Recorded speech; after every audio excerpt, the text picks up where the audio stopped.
আচ্ছা কোনছে আল্লাহ বড় না মানুষ বড়? ধরো গাদা, তুই কার হাতে কার জোড়া দেশ?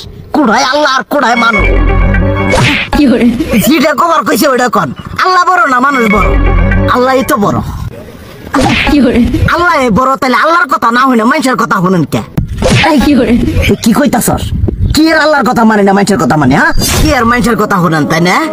আমনে যে ওই দিনকে ডায়াবেটিসের রোগ নিয়ে যে হাসপাতালে গেলেন, ডাক্তার আপনার কত কিছু খাবার না করলো, সব কিছু না খাই এখন চলতেছেন, তাহলে আল্লাহ যে আপনারে কইছে যে হারাম খাবার না, সুদ খাবার না, কই আপনি তো কাম কাজ বাদ দিয়ে এলাকার মধ্যে টাকা পয়সা না গায়ে খালি ওইলে দিয়েই খান, নিজেরা টিয়াও হালাল ভাবে কামাই করেন না, ওই সুদও তো না কটা টিয়া করে লাভ আহে ওইলে দিয়ে দিয়ে চলে না, পেটটা বড় বানাইছেন।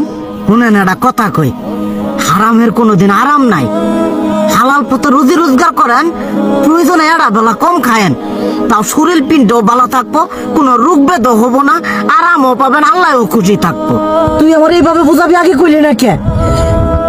আসলে এই বিষয়টা তো আমি কখনো মাথায় এইভাবে নেই যে আমাদের কখনো ডাক্তার নিষেধ করলে ঠিকই আমরা নিষেধ মানি, কিন্তু উপর আল্লাহ যে কত কিছু নিষেধ করে দিয়ে সেটা মানি না।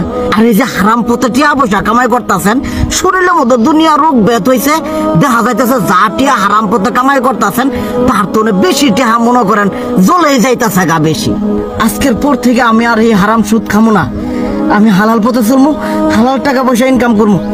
এতে করে যদি একবেলা কমও খাইতে হয় তবুও খামো, তবু আমি আর এই হারাম পথে চলবো না। আচ্ছা ঠিক আছে।